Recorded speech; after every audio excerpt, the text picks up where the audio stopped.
여호수아서 6장입니다. 여호수아서 6장 1절에서 7절 말씀만 보도록 하겠습니다.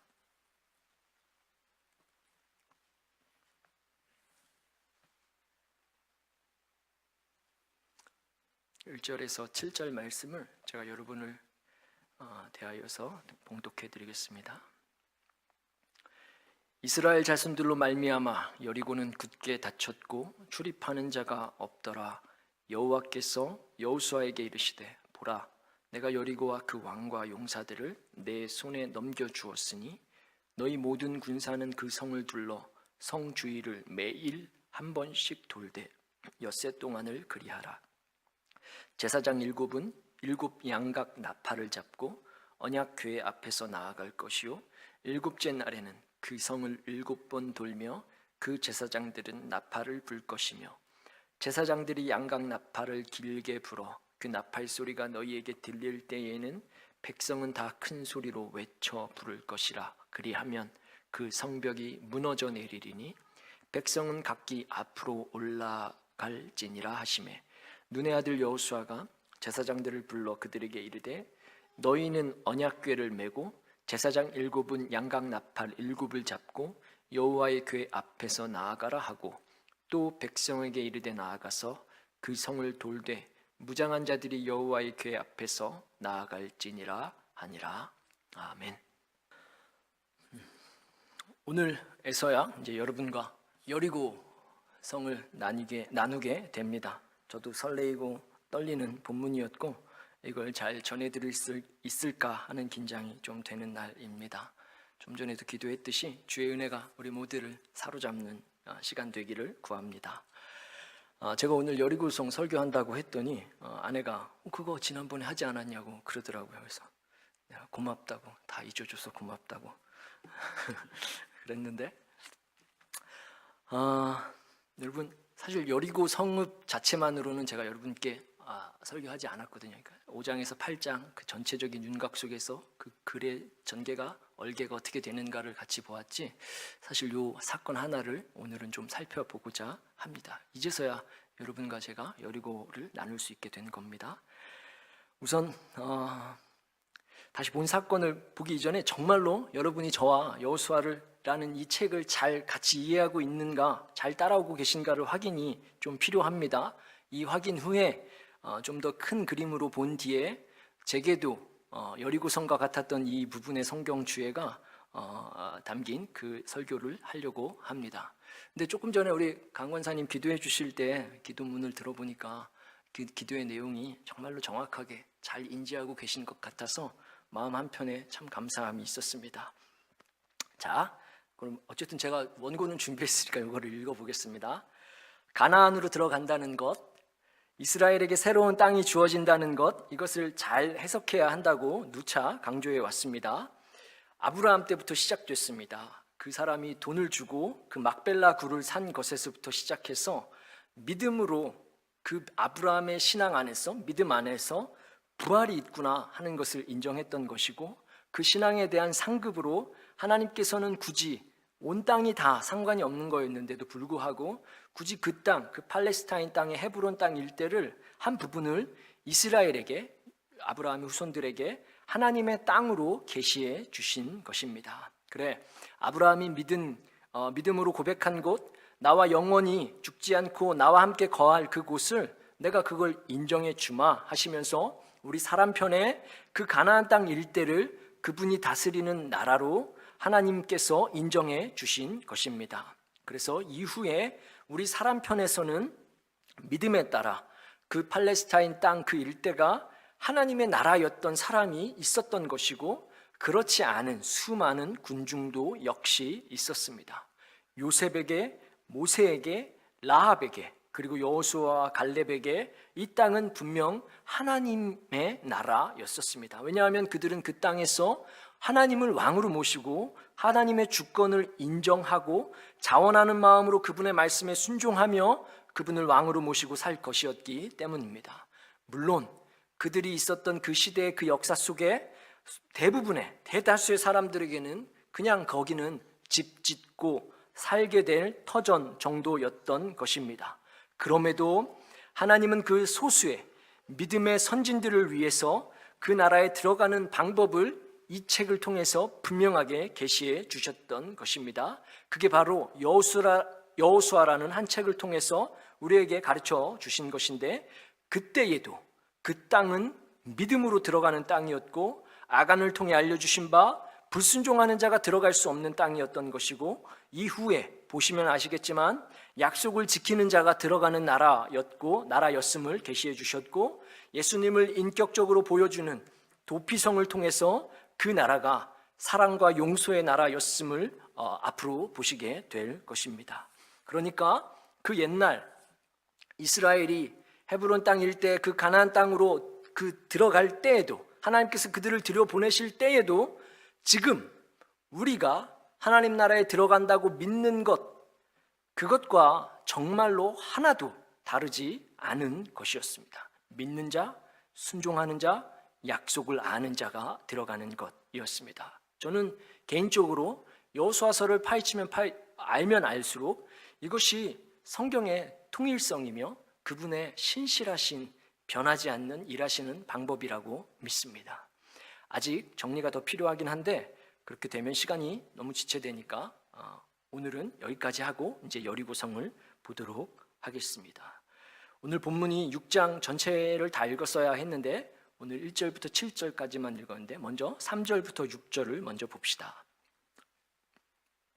3절부터 6절을 보면 아까 제가 본문을 봉독해 드릴 때 여러분이 인지하셨겠지만 하나님이 내리신 작전이 그거였었습니다. 이스라엘은 전쟁을 예상하고 그 앞에 모여 섰는데 하나님께서는 군사 용어, 전쟁 용어가 한 단어도 언급되지 않는 아예 완전히 다른 그 무언가를 준비시키신 것입니다. 여리고 정복 이야기를 다 읽어보시면 아시겠지만 전투에 대한 언급이 없습니다. 살육은 기록되어 있는데 싸움이 기록되어 있질 않습니다. 단지 정교한 행진, 나팔소리, 함성소리, 그리고 침묵이 지배적인 단어입니다. 제사장들이 행진에 있어서 결정적인 역할을 했다고 기록합니다. 7명의 제사장들이 법궤를 메고 7 나팔을 들고 정확히 7일 동안 여리고 성을, 시티를 돌았습니다. 결국 그 6장에 기록된 이 여리고 정복 기사는 군사작전이라기보다는 예배의식 혹은 제의라고 보는 것이 타당할 것입니다. 이전에 2장이 기록된 정탐꾼 스토리에 정탐 이야기가 전혀 없이 믿음을 보이며 라합의 그 믿음을 가나안 땅의 관문으로 삼으신 것처럼 여리고 정복 이야기에도 군사적인 전투 이야기는 없고 오히려 하나님의 임재를 드러내는 신현 사건임을 보여주고 있는 것입니다. 이 기사가 6장의 기록이 신현 사건임을 드러내주는 증거가 적어도 3가지는 이 본문에서 보입니다. 첫 번째로 제사장입니다. 여리고 성을 들어가려면 이제 싸우러 들어가는 건데 누구를 뽑아야 하겠습니까? 군사를 뽑아야죠. 그게 상식적이죠. 그런데 하나님은 제사장을 뽑으셨습니다. 여러분, 제사장이 무엇입니까? 하나님과 사람을 매개하는 역할을 하는 통로 아니겠습니까?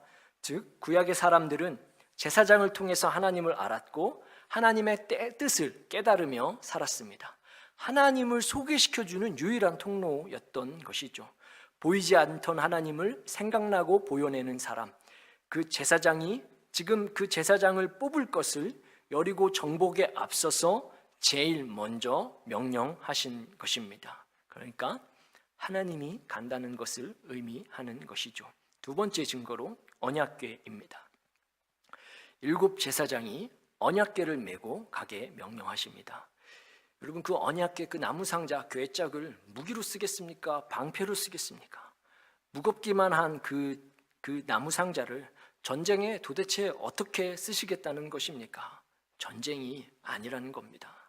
이건 하나님의 임재를 상징하는 성막에 있어야 할 것이었고 언약궤가 있는 그곳이 곧 성막이었고 그곳이 곧 하나님이 계신 곳이었습니다. 그러니까 하나님은 지금 전쟁을 명령하시는 것이 아니고 제사장과 언약궤를 통해서 하나님이 거할 곳, 제사를 명령하고 계시는 것입니다. 마지막으로 이것이 정말로 결정적인 증거인데 오늘 본문에 기록된 그 나팔을 불다라는 이 단어에 담겨져 있습니다. 사실 앞으로 역사서를 보시면 아시겠지만 이스라엘은 전쟁을 할 때 나팔을 불었습니다. 전쟁의 불리운인 나팔이 있었다는 말입니다. 그래서 나팔을 불다 하는 그 단어가 히브리어로는 히초츠라고 있는데 성경에도 곳곳에 기록되어져 있습니다. 그런데 여리고성 함락을 기사한 이 기록에는 나팔을 불다라는 단어가 다른 단어입니다. 소파르라는 단어인데 이거는 아주 독특한 단어입니다. 이게 한국어나 영어로는 똑같이 나팔을 불다라고 번역되었지만 사실 이 단어는 완전히 다른 쓰임새가 있는 단어입니다. 완전한 질서와 균형이 잡힌 평화를 선언하다 할 때 쓰는 단어입니다. 그리고 실제로 이 단어가 딱 한 번 더, 성경에 딱 한 번 더 나오는데 그게 출애굽기 19장에 기록되어져 있습니다. 이스라엘이 홍해를 건너서 하나님의 산 호렙에 이르게 되었고 이제 거기서 하나님과 직접 대면하여서 만나기를 제안하셨죠. 며칠을 거룩하게 준비시키고 호렙산으로 시내산으로 올라오도록 명령하십니다. 그리고 하나님은 그곳으로 내려오시겠다고 하십니다. 그때에 나팔을 길게 불라고 명하시는데 바로 그때 딱 한 번 성경 통틀어서 딱 그 유의하게 쓰인 단어가 지금 여리고성을 돌 때도 동일하게 쓰인 단어입니다.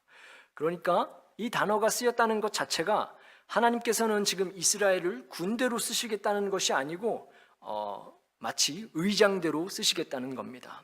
전쟁은 그 뒤에 다른 부대가 하는 거죠.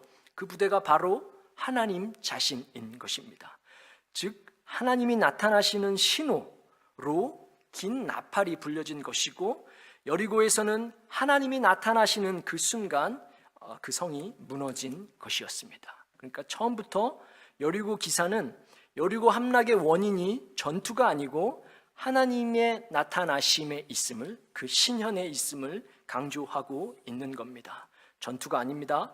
단지 한 가지 사건, 도시를 정복하는 하나님의 출현만이 기록된 것입니다. 이후에 이스라엘이 도시 안에 들어갈 때에도 무너진 벽 사이로 뚫고 들어가는 정복군으로서도가 아니고 제의적으로 준비를 마치고 하나님이 하신 일을 기리고 찬양하기 위해서 그 신현에 하나님이 등장하신 그 장소로 올라가는 백성으로 입성했던 것입니다. 그러니까 하나님이 나타나시면 여리고가 무너지는 것이었습니다. 하나님만 나타나시면 여리고도 무너지는 것입니다. 이게 우리 하나님이 대장이 되실 때에 일어나는 일일 줄로 믿습니다. 하나님을 이길 사람이 누구이겠습니까? 하나님을 굴복시킬 권력과 권세가 그 무엇이란 말입니까? 이분이 지금도 우리 하나님인 줄로 믿습니다. 여러분 진짜 아멘 하셔야 됩니다. 아멘이시죠? 자, 그럼 이제 아멘 하셨습니다. 근데 이제 우리가 여호수아라는 이 책에서 볼 때 여러분 이 여리고가 무엇을 의미하겠습니까? 가나안 땅에서 가장 유력했고 강성했고 강력했던 도시가 여리고였습니다. 하나님께서 여리고 정복을 통해서 이스라엘에게 주시고자 했던 것이 무엇입니까? 하나님의 나라를 세우고자 하셨습니다. 그분이 다스리는 나라, 너 이 땅에서 나를 왕으로 모시고 사는 거다. 너가 원해서 내 말을 듣는 거다. 그 사람에게 내가 이 땅을 영원한 기업으로 주마, 내 나라의 백성이 되게 해주마 하는 것이라고 그 소수의 믿음 있던 사람을 향하여 믿음으로 주셨던 땅 아니었습니까? 그 자들에게는 여리고가 무너진 것이었습니다. 그 자들 때문에, 그 믿음의 사람들 때문에 그 두터웠던 여리고 그 도시가 무너졌던 것입니다. 그럼 여러분, 우리 인생을 비추어 볼 때에 우리에겐 여리고가 무엇이겠습니까? 우리가 믿음으로 그분의 말씀 듣기를 즐거워하게 하는 데 있어서 여러분을 가장 두렵게 하는 것이 무엇입니까? 맞아, 나는 믿음으로 지금 여기가 하나님의 나라야. 내가 그렇게 배웠어. 하나님이 계신 곳이 그분의 나라였고 내가 그분을 왕으로 모시는 곳이 그분의 나라였어. 맞아, 그분의 나라는 침노하는 자가 가지는 것이라고 하셨어 라고 그걸 고백하는 것이 우리가 마땅히 해야 하는데도 불구하고 그 고백에 있어서 아니야, 이게 무슨 하나님 나라야, 이것도 정말 하나님이 다스리는 완전한 평화와 안식의 나라가 될 수 있을까? 라고 하면서 가장 우리를 냉소적으로 만드는 것이, 여러분에게 그것이 무엇입니까? 우리 주님 분명히 이 땅에 오셔서 하나님의 나라가 여기 있다 저기 있다 말하지 말아라. 그 나라는 침노하는 자가 원하는 자에게 주어지는 것이다. 이미 너희 속에 있느니라 라고 너무너무 명확하게 말씀하셨음에도 불구하고 그 말씀이 우리 것 되게 하지 못하게 하는, 그분의 나라가 우리 안에서 이루어짐에 있어서 가장 불가능하게 만드는, 불가능할 것 같이 여기게 만드는 그것이 여러분에게 있어서는 무엇입니까? 그게 여러분의 가정입니까? 거기는 도무지 하나님이 역사하지 않는 곳입니까? 이제 포기해버린, 그냥 세상의 왕이 왕노릇하도록 내버려두는 곳입니까? 더 이상 개선의 여지가 없는 부부관계가 되온 그런 여리고인 겁니까? 그래서 여러분에게 하나님의 나라를 경험해야 할 마땅한 그곳이 혹시 공중의 권세 잡은 자가 왕노릇하는 여리고인 것입니까? 그래서 서로를 향한 관심과 사랑보다 무관심이 더 나은 곳이라 여기고, 그래서 기도보다 돈이 더 많이 언급되는 곳이고, 찬양보다 사업의 잘됨이 더 평화를 유지하는 그런 곳입니까? 하나님을 부름보다 자녀의 성공과 출세를 더 원하는 곳이 여러분의 가정입니까? 여러분, 그러면 거기가 바로 여리고인 것입니다. 그걸 우리가 무슨 수로 바꾸겠습니까? 바꿀 엄두가 도무지 나질 않았어. 다 이런 건가 보다, 원래 이런 건가 보다 하고 주눅들게 하고 그 어떤 시도조차 냉소적으로 만들어버리는, 그래서 마땅히 하나님의 나라가 되어야 할 우리 삶에 있어서 가장 큰 영역이 여리고가 되었을지도 모르겠습니다. 감히 건들 수 없는 곳, 감히 시도조차 할 수 없는 곳, 그냥 후회와 상처만 새기는 곳이 우리의 가정이 되어 있을지도 모르겠습니다. 여러분의 사업이, 돈벌이가, 직장이 여리고일 수 있습니다. 그 안에서 그분이 계시면 일어나야 하고 보여져야 할 정직과 성실이, 여유와 관용이, 배려와 양보가 없고 오직 기회와 정보를 탐하는 일이 더 빈번하고 늘 인풋과 아웃컴을 계산하면서 이번에는 어떻게 되었는가, 오직 그 숫자가 우리의 유일한 기준이 되고, 도무지 거기서도 하나님의 왕으로 계실 수 있을까? 그럼 내가 너무 손해보지 않을까 하고 마음을 닫게 한다면, 그래서 도무지 불가능한 곳처럼 여겨진다면, 그럼 거기가 여리고인 것입니다. 하나님이 범접할 수 없는 그곳, 내가 왕이다, 내가 계산한다 착각하지만 실상은 돈이 왕이 되어버린 그 직장과 그 일터는 여리고일 것입니다. 누군가에게는 육신의 강건함이, 그 연약함이 몸과 마음을 상하게 하여서 하나님의 다스림과 평화를 경험치 못하게 하는 여리고일 수 있을 겁니다. 왜 나는 병에 걸렸을까? 왜 나는 몸이 이리 약할까? 나는 혹시 하나님께 벌을 받는 걸까? 내가 뭘 그렇게 잘못한 걸까? 하는 잘못된 신앙과 신학 때문에 하나님을 곡해하고 하나님을 오해하여서 그 건강을 통해 그분이 얼마든지 다스려지고 그분이 얼마든지 왕이 되실 수 있는 기회를 놓쳐버린 것일 겁니다. 그 연약함이 심령마저 상하게 하여서 몸과 마음을 내버려 두게 내팽겨치고 있다면, 그럼 그 건강이 우리로서는 도저히 범접할 수 없는 여리고일 것입니다. 지금 말씀드린 이 모든 여리고 성읍 앞에서 온전한 회복은 정말 말 그대로 꿈이라 여기면서 여리고 앞에서 떨면서 우리는 메뚜기라고, 우리가 죽게 되었다고, 우리가 왜 여기로 온 거냐고 불평하고 원망했던 이스라엘과 조금도 다르지 않은 것이 저와 여러분의 모습일 것입니다. 네, 맞습니다. 저도 여리고 앞에서 늘 불가능을 더 당연하게 받아들여 왔고, 하나님을 축소하기 일쑤였고, 두려워하고 고치고자 애쓰고자 개선하고자 하는 노력은 정말 꺼내는 것 자체를 무서워합니다. 은폐시키고 싶어하고 옆으로 피해가고 싶어하고 모른 척하고 싶어합니다. 제가 보기에도 그 성들은 너무 두텁고 너무 높고 틈새가 보이질 않아서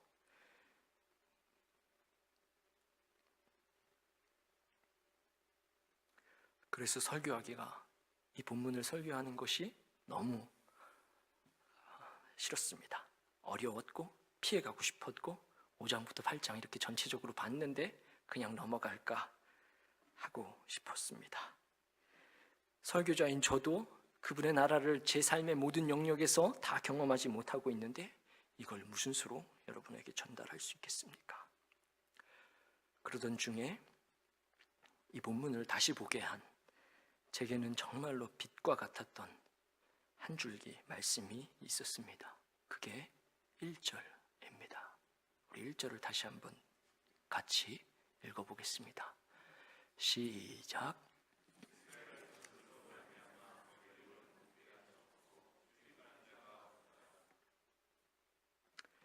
그냥 지나쳤던 말씀인데 여러분, 여리고 문이 굳게 닫혀 있다는 겁니다. 그래서 출입하는 자가 한 명도 없었습니다.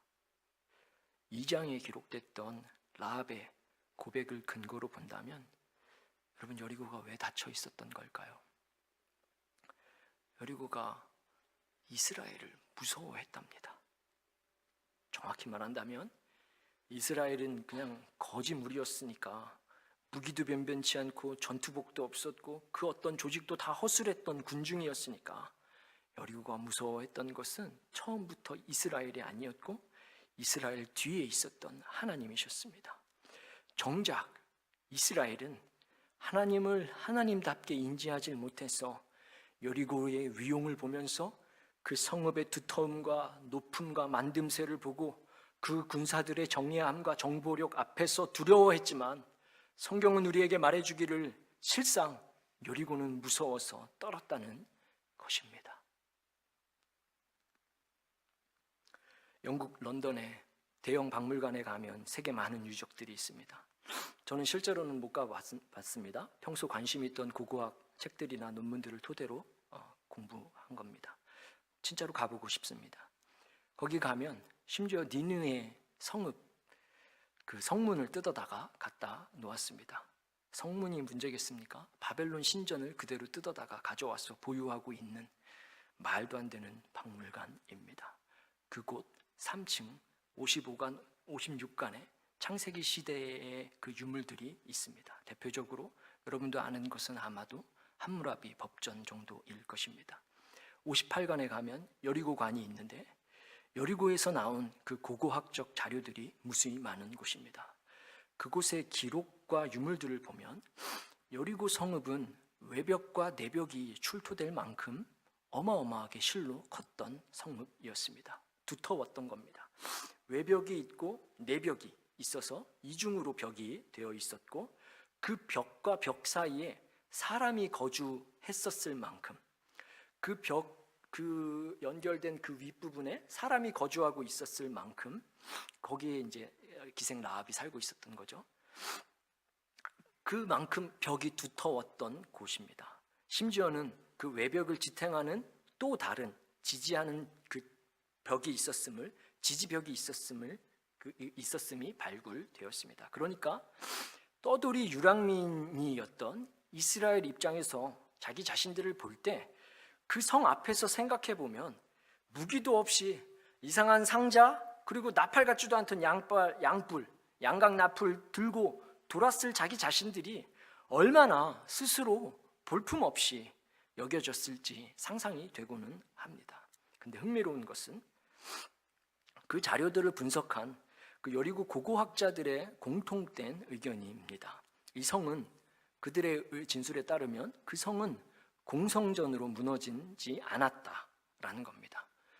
전투가 있었던 전쟁으로 그 성읍이 무너졌더라면 반드시 이건 고고학자들이 갖고 있는 그냥 제1의 원칙인데 성읍이 무너질 때 전투로 무너졌으면 모든 성에는 불에 탄 흔적이 발견된다는 겁니다. 그런데 여리고 성읍의 그 무너진 터전에는 불에 탄 흔적이 한 군데도 아직까지 발견되지 않았다는 것이고 또 한 가지는 쓰러진 방향이 공성전 같은 경우에는 외부에서 내부로 이렇게 쓰러져야 하는데 그 무너진 방향이 그렇지 않았다는 점 그리고 외벽과 내벽 사이에 사람과 곡물들이 많이 발견된 점, 그러니까 시신과 곡물들이 많이 발견된 점, 그것을 보면 성벽 사이에 생물체와 곡물이 보존되어 있다는 것은, 그 이유는 만약에 공성전으로 전투로 그 성이 무너졌다면 성이 무너지기 이전에 그 사람들이 피해서 도망갔겠죠. 그런데 그 안에 많은 시신과 곡물들이 발견된 것을 토대로 그 성이 무너질 때 대피할 수 있었던 시간이 없었다는 것입니다. 그러니까 전쟁으로 무너진 것이 아니고 자연적으로, 자연재해로, 그들의 표현대로라면 자연적으로, 자연재해로 붕괴되어서 그 안에 끼인 것 말고는 다른 해석이 안 된다고 보여주고 있습니다. 지금 이 해석은 사학자들의 해석입니다. 신학자들 해석이 아닙니다. 그러니까 성경이 얼마나 사실인가를 우리에게 보여주는 대목이죠. 여기서 발견된 더 흥미로운 부분 한 가지는 그 성이 무너질 때 붕괴되지 않은 한 부분이 있다는 겁니다. 공성전이면 붕괴되지 않은 부분이 있을 수 있는데, 다 무너지기 전에 사람을 먼저 죽일 수 있으니까 그렇게 남을 수 있는데, 이건 지금 공성전이 아니고 자연적으로 붕괴된 건데, 그 자연적으로 일순간에 무너졌음에도 불구하고 성벽의 한 부분이 그대로 있었다는 것입니다. 그 이유에 대해서는 사학자들은 말하지 않지만 우리가 성경적으로 볼 때 거기가 라합이 살던 곳이겠죠. 기생 라합과 가족이 거기 살았다는 것 말고는 해석할 여지가 없는 것입니다. 자연적인 붕괴인데 한 곳만 터가 남아있는 유적이 여리고 유적지와 대형 박물관에서 확인할 수 있는 부분입니다. 그러니까 고고학자들도 성경은 정말이지 정말 다 사실이던가 전부 다 소설이든가 할 것이다 라고 넌센스로 농담하고는 합니다.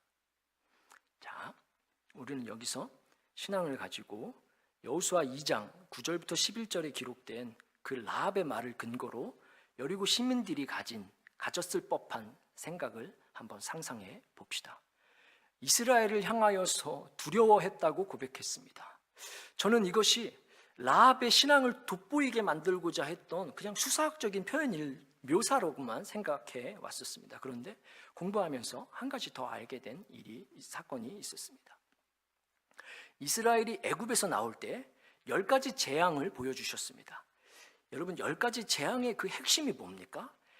애굽 사람에게 있어서, 이집트 사람에게 있어서 그들이 절대적으로 의존했던 신적인 존재, 나일강이 피로 변하고 대지의 신과 하늘의 신이 무기력하게 이스라엘 앞에서 재앙으로 그 무기력하게 변모했던 것, 그 자신들을 보호하고 자기들을 번영으로 인도해 줄 거라고 믿고 있었던 그 많은 신들이 하루아침에 다 하나같이 힘을 못 쓰고 도리어 그들을 망하게 했던 재앙이, 그 10가지 재앙이 드러난 것 아니겠습니까? 그들이 섬기던 신 중의 신 파라오마저 무기력하게 수장된 그것을 그 사건들을 통해서 이집트를 향한, 그리고 그 주변 일대를 향하여서 하나님께서 하나님 자신을 알리신 사건 아니겠습니까? 그래서 여러분, 실제로 이집트 역사에서 그 10가지 재앙, 파라오가 죽은 그 수장된 그 사건 이후로 그들이 가져 내려오던 다신론을 적폐하고 청산하고 유일신을 섬기는 왕조가 새로 시작되었습니다. 이집트에서는 다신이면 다신일수록 그 나라가 부강하다고 믿고 전통이 내려왔었습니다. 신이 많으면 많을수록 우리나라가 부강하고 번영할 거라고 믿고 살아오던 민족이었는데, 그 10가지 재앙과 파라오가 수장되는 그 사건을 통해서 새롭게 출범된 한 왕조가 있는데, 그 왕조가 우리가 세계사에서 배운 아마르 왕조입니다.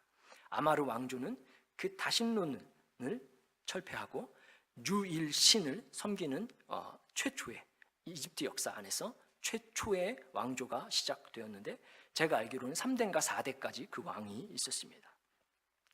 이들이 신을 다 정리하고, 그러니까 그 10가지 재앙이 그들의 신관을 통째로 바꾼 것이 된 것이죠.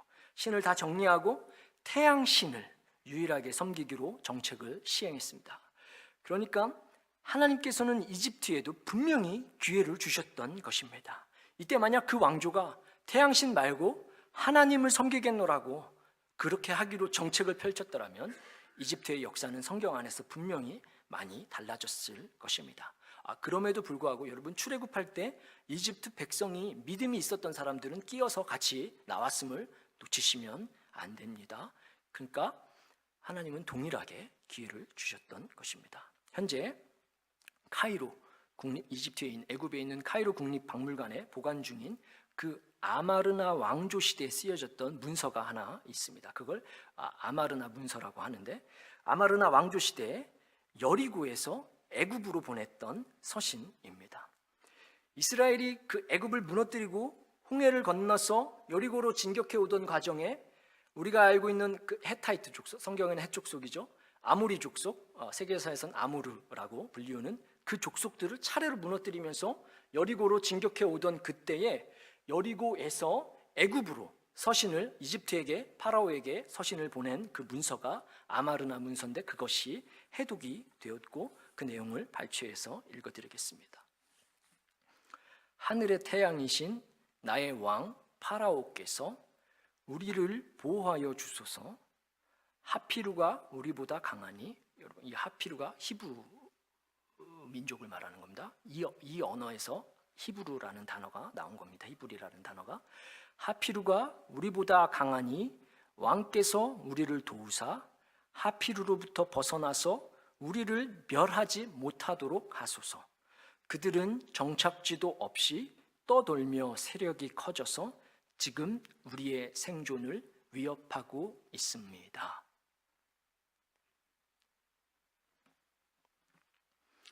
이걸 알고 나서 오늘 본문을 다시 보니까 오늘 본문의 1절이 우리에게 무슨 의미로 남겨주신 것인지 조금 더 알게 되었습니다.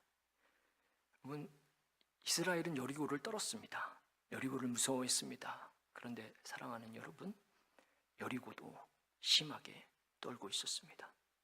정말로 문을 굳게 닫아둔 채로 무서워했습니다.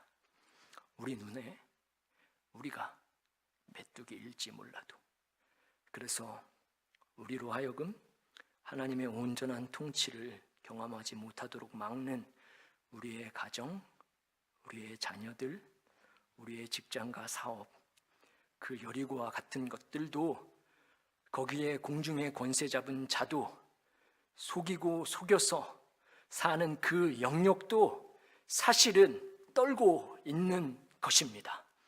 말도 안 되는 것 같은데 그들도 하나님의 나라가 침범해 올까, 하나님의 다스림이 내려올까 하여 문을 굳게 닫고 있다는 것입니다. 여러분, 우리도 무섭습니다. 그러나 그들도 무서워하고 있습니다. 그래서 우리는 하나님이 필요한 겁니다. 그래서 우리는 예배가 필요합니다.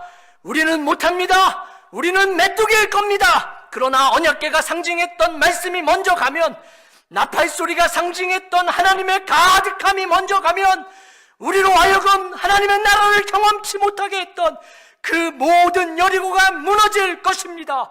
그분이 그렇게 하셨고 보여주셨습니다. 안 될 것 같은데 된다는 겁니다. 안 될 것 같은데 되게 하신다는 것입니다. 너는 정복하고 땅을 다스리라 하셨습니다. 너는 정복하고 땅에 충만하라 하셨습니다. 하나님 나라를 세워냅시다. 사랑하는 여러분, 잘 기억합시다.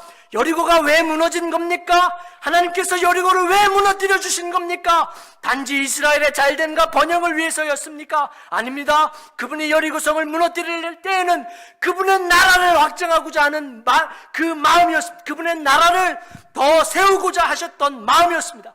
그분이 왕이 되는 공간, 그분이 정말로 사랑해서 원하는 사람들이 사는 공간, 그분이 나에겐 왕이라고, 나는 자원해서 그분의 말씀을 들을 거라고, 나는 여기서만큼은 하나님의 말씀이 나를 다스릴 것이라고 인정하고자 하는 그 소수의 믿음의 사람들 때문에 그 여리고가 무너진 것을 우리가 기억해야 합니다. 여러분, 우리가 잘 먹고 잘 사는 것 때문에 우리 자녀들 잘 되는 것 아니고, 그분의 말씀을 자원하여 듣겠는가, 그분을 자원하여 참으로 사랑하고 섬기며 따르겠는가, 이를 위해서 정말로 우리의 가정이 회복되어야 하는가, 우리의 직장이 회복되어야 하는가, 그분을 참으로 더 잘 섬기기 위해서 건강이 회복되어야 한다면, 그게 참으로 우리의 소원이고 바람이라면, 그럼 우리 예배드리면 되는 겁니다.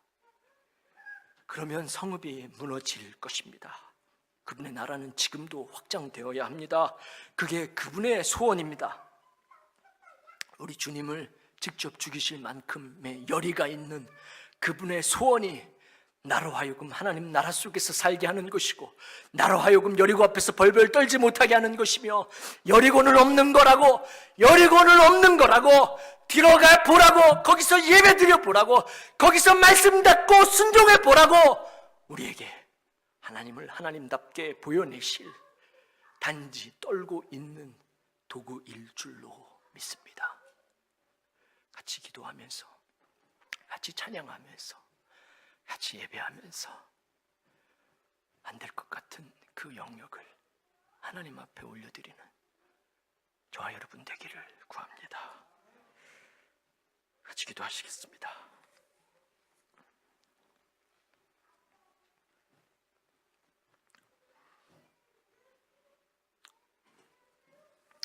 우리 이 시간 말씀 받은 바대로 우리 같이 기도하면서 하나님 앞에 우리의 인격을 걸고 우리 인격으로 반응하는 시간 되면 좋겠습니다. 하나님,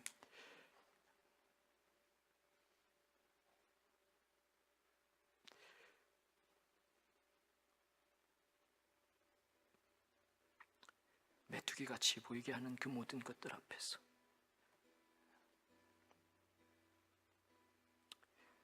그 공중의 권세 잡은 자 앞에서 우리가 전쟁하는 거 아니니까 떨지 않게 하옵소서. 차라리 찬양하고 차라리 나팔을 부는 우리 되게 하여 주옵소서. 하나님 말씀 속에서 순종하는 기쁨과 평화와 안녕이 내가 좀 더 알고 싶습니다. 나도 하나님 나라에서 살고 싶습니다 하면서 우리 같이 기도합시다. 같이 기도합시다.